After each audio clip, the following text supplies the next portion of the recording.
When two people go out in a canoe together, they have to get along with each other carefully. That's because they're surrounded by water, and canoes can be tippy. They have to stay reasonably close together. And if they want to go anywhere, they have to coordinate their paddling. We're calling this program Fellowship.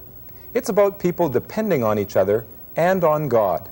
Like when you're playing football, or using a waterbed, or learning to use a swing. But first, a brother and sister squabble, one of the hardest times to get along together.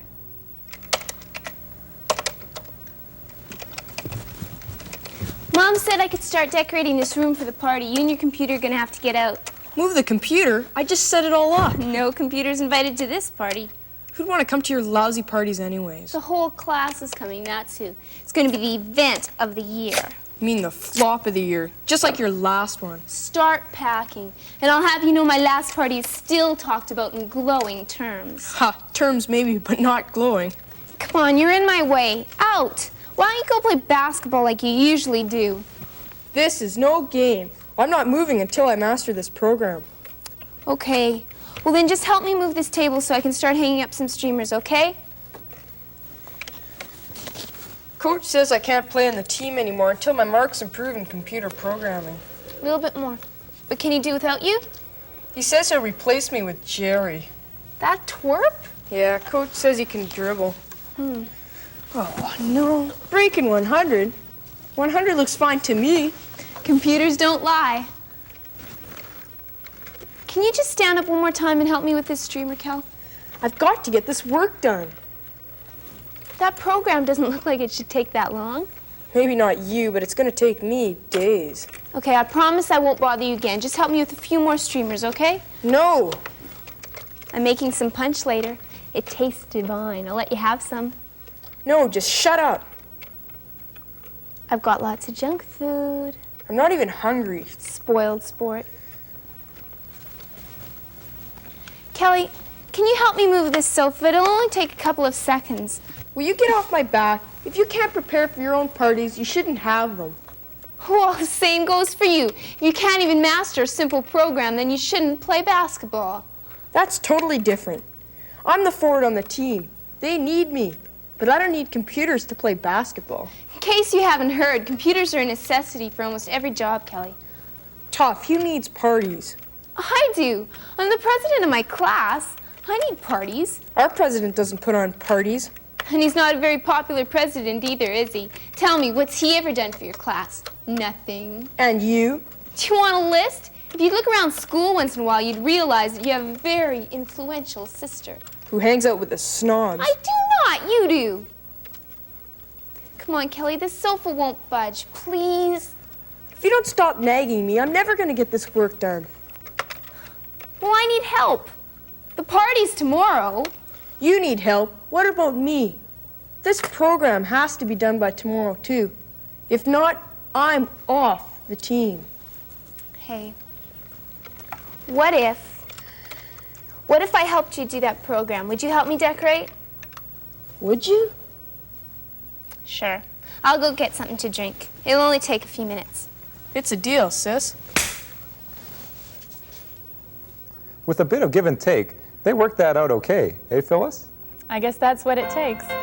We'll be back.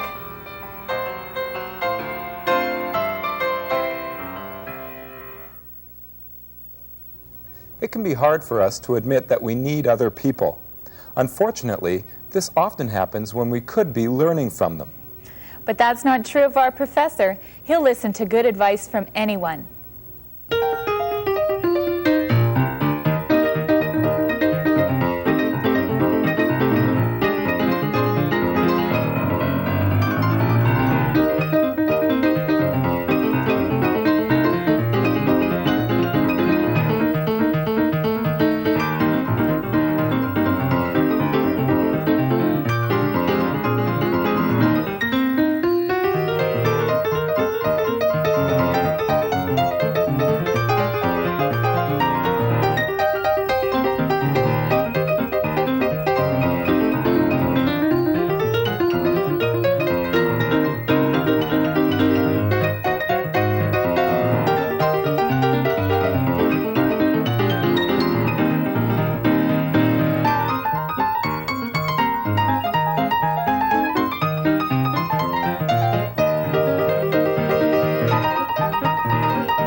We depend upon people around us for more things than we realize. For food, protection, advice, encouragement. One place to go for a lesson in getting along together is nature. It's fascinating to see all the parts of a tree work together so that it can live and grow.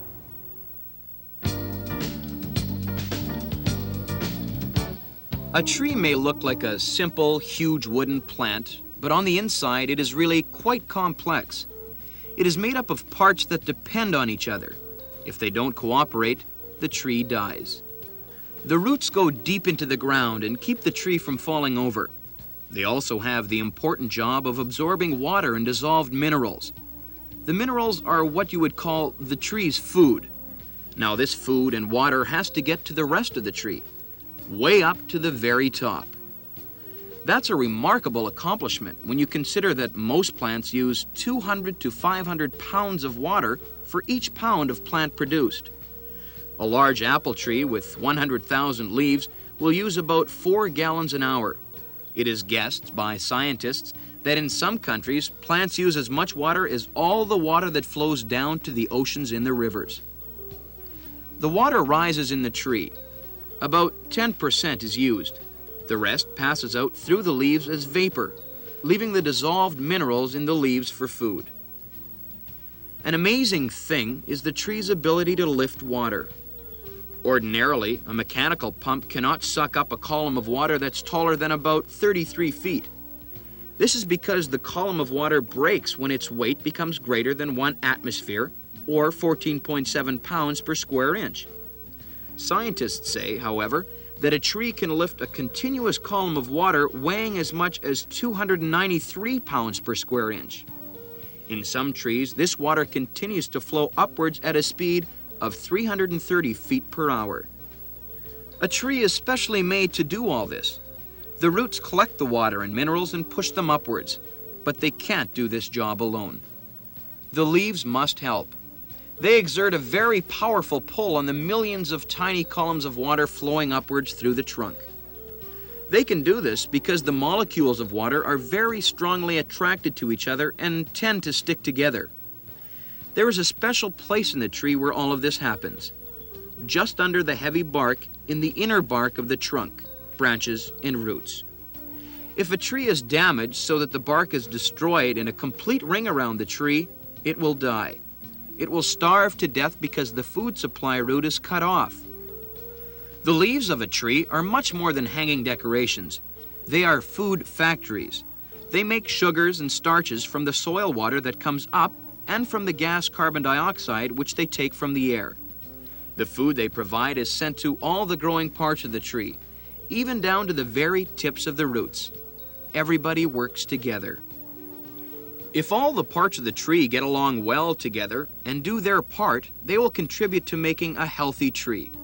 Some trees, like giant sequoias, grow to be very large. One of them, if cut into lumber, would be huge enough to make 35 houses. Trees are more than simple wooden trunks with leafy decorations. They are made up of very complex parts that work together to do a big job.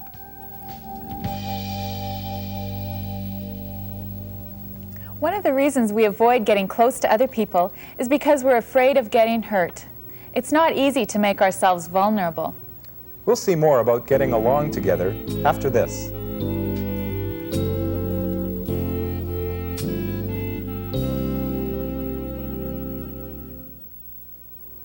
Another good example of getting along is to think of the parts of the body working together.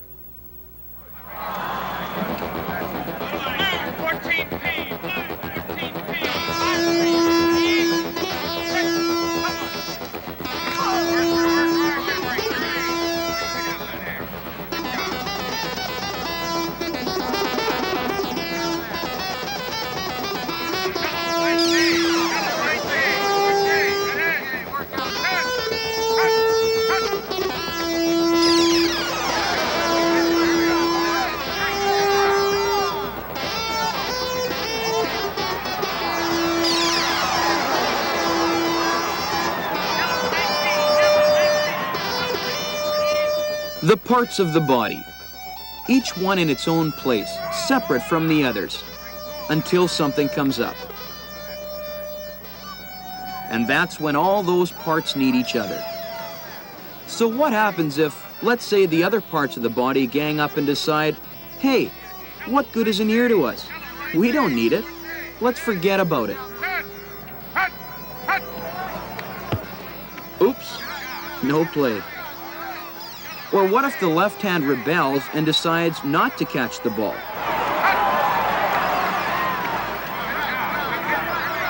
No play again. If one part skips out, everybody suffers. The whole team. And the kicking. Who does that? The left foot or the right? Well, they can't both do it at the same time. They'll have to cooperate. One foot will have to stay back while the other one gets the cheers. Or the boos. The head has decided. The right foot will kick. The head telling everybody what to do. The ear listening. The eyes watching. Both hands ready. The left foot poised. The right foot and...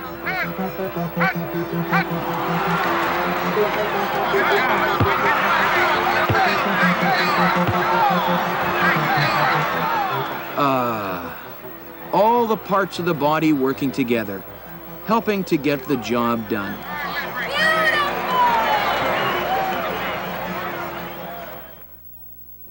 One of the writers in the Bible, the Apostle Paul, must have watched athletic events because he used the example of a coordinated body to explain what the church is like. When someone says the word church, most people probably think of a church building with people sitting inside listening to a preacher. When the Apostle Paul, one of the writers of the Bible, wrote about the church, he said it's like a body with a head and all the different parts working together. What he meant is that a church is not just people sitting and watching one or two performers up front. Rather, it's like a living body with all the parts moving and working and depending on each other. Each person in the church is a part of the body and has special abilities and must use them to help others. One person may be a good preacher or teacher and can explain to other people what is in the Bible. Another person may be gifted with a lot of wisdom. That person can give wise advice to someone who needs it. Yet another person has the ability to give generously to help others. Someone else helps people with problems. The church is everybody doing helpful things, working together, depending on each other. People become a part of this body by giving themselves to God. They submit to Christ, who is the head. Then Christ, this head, keeps everybody working smoothly. So that's what the church is really made up of. People with different abilities, using them to help each other, and Christ the head telling them what to do. Sometimes it's hardest to get along with people who are close to us, people we love and know very well. And the only solution may be to work at it.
Like they say, all's well that ends well.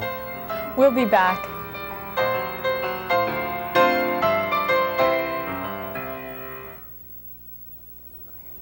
It's interesting to think about how God has made us. He created us in such a way that we need each other. Most of all, we need Him. Unfortunately, the wrong we've done comes between us and Him. When that's cleared up, we can walk with Him and talk with Him, the way it was meant to be all along. Say, we'd like to hear from you. Why don't you write us about yourself, your good times and your bad? The third story is about our story, your story, and God's story. Here's what one person wrote. Dear Third Story, I watch your show every week. Please keep it on. Could you do a show on calling people names and how much it hurts me? I know from experience, Garth, that doesn't feel very good.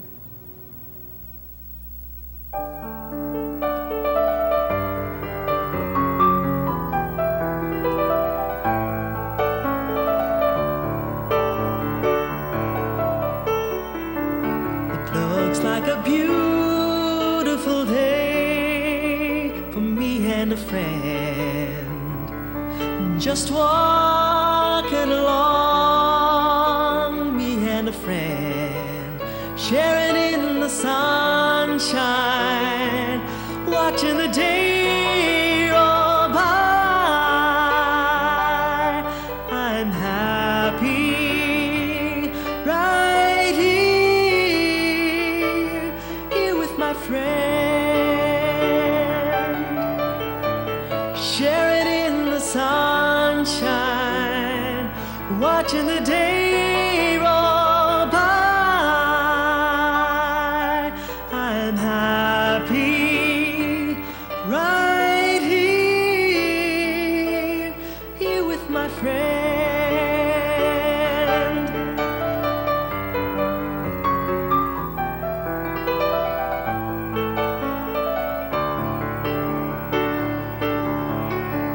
Feeling tired, it's time to go back home again, me and my friend.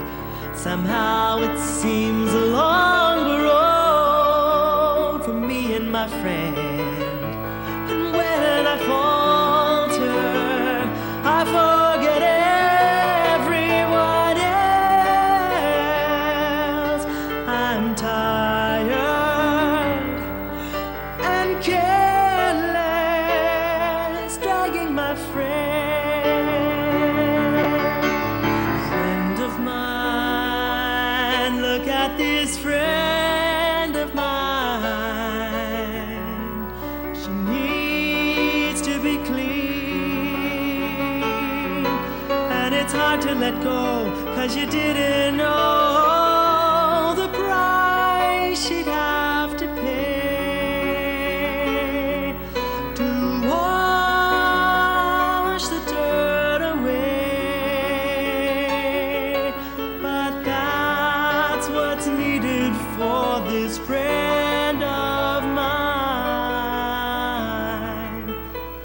Friend of mine, look at this friend of mine. She needs to be clean, and it's hard to let go, 'cause you didn't know the price she'd have to pay to wash the dirt away. The price she'd have to pay to wash the dirt away.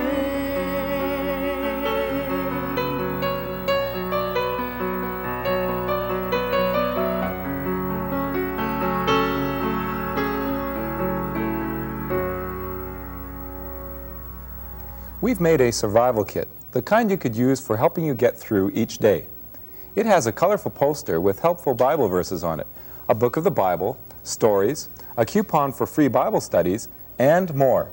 It's free. You can have it by writing to The Third Story, Box 2, Station F, Winnipeg, Manitoba. That's The Third Story, Box 2, Station F, Winnipeg, Manitoba. Thanks for watching.